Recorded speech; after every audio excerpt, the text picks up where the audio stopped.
Kunting bisang tanan mga ticket may na atong gi-sponsor, tanan jud nahatag. Amen. Salamat jud sa Lord jud. Sa John 16:33.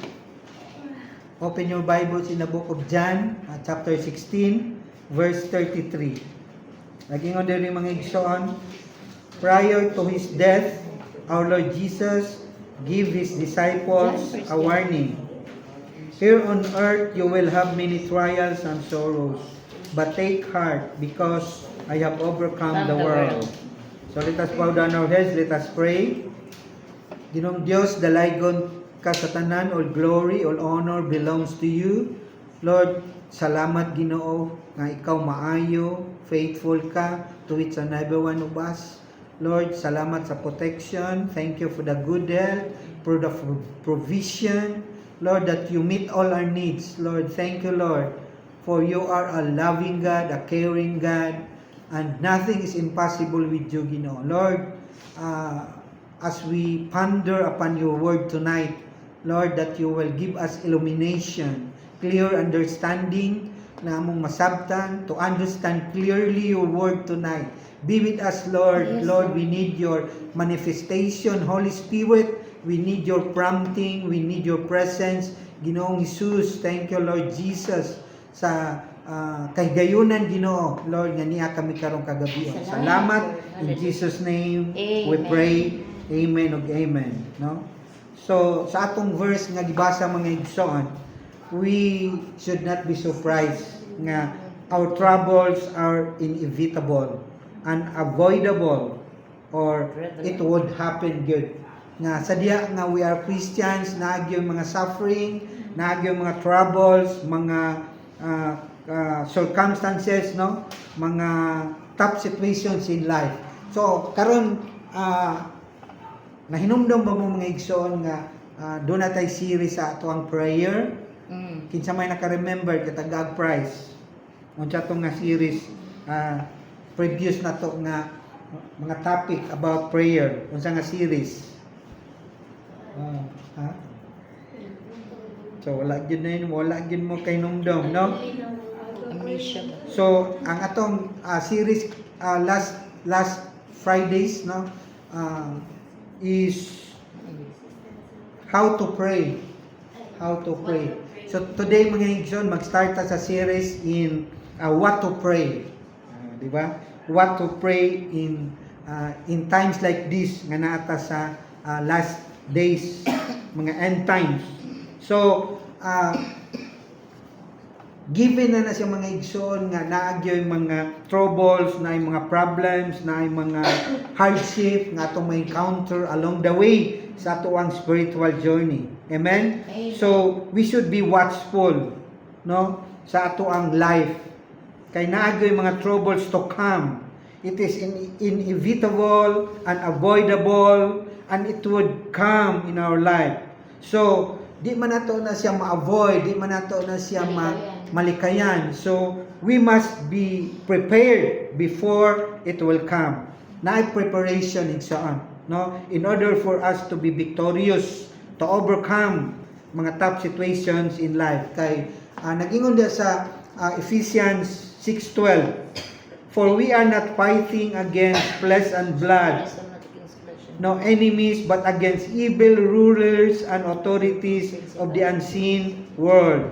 So meaning to say mga igsoon, ang ato ang battle, it is not physical battle, it is not emotional battle, kundi spiritual battle, no? Ang Kristohanon mga igsoon, no, karon we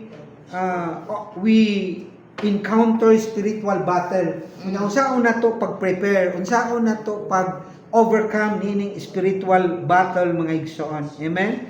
So diri sa chapter 6, mao ni ang ato ang i-pray para maka-gain ta victory, maka-overcome ta sa mga spiritual battles in life. Amen? Amen.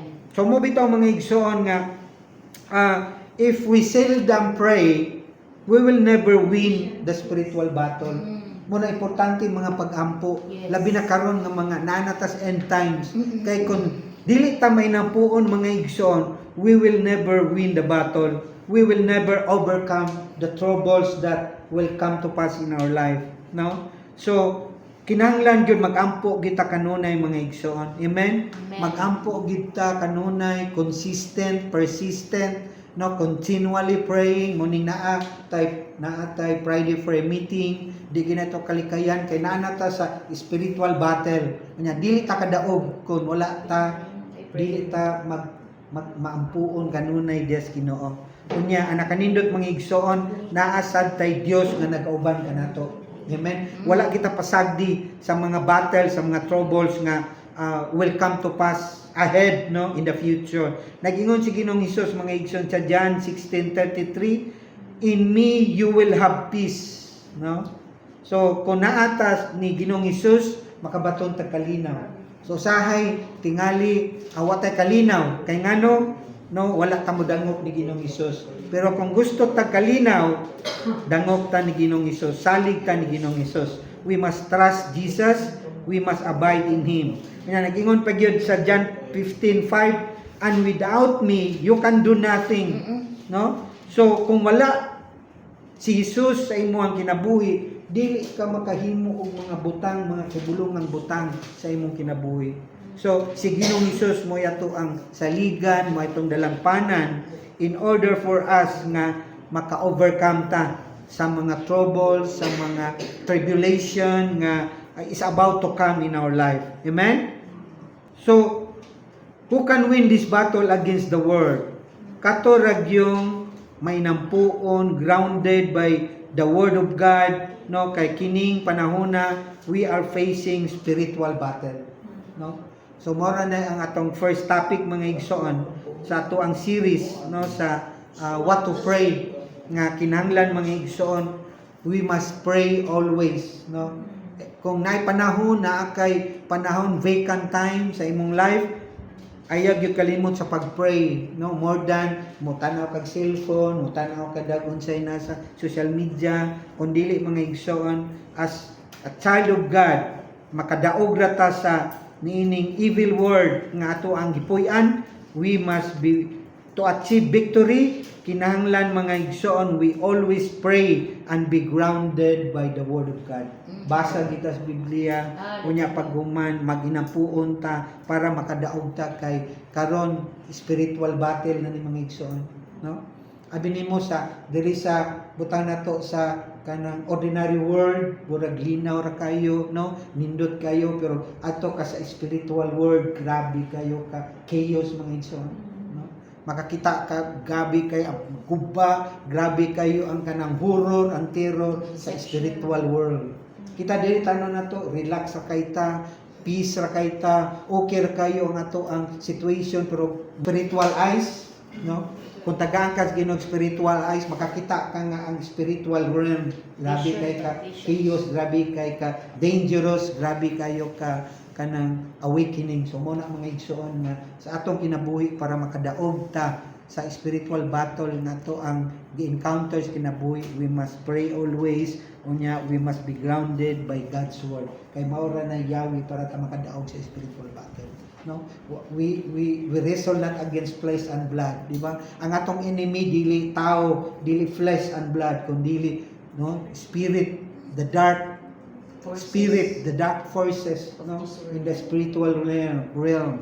So mo na nga kinahanglan magampo ta kanunay, ug kinahanglan grounded ta sa pulong sa Ginoo para kita makadaog mga igsoon. Amen. So mo ra to mga igsoon ang ato karon nga topic mga igsoon nga we must always consistent, persistent, continually pray, unya magbasa ta sa iyang word sa pulong sa Ginoo kanunay kay makadaog ta sa spiritual battle nga atong ma-encounter ahead in the future sa atong spiritual journey. Amen? So moro tong mga igsoon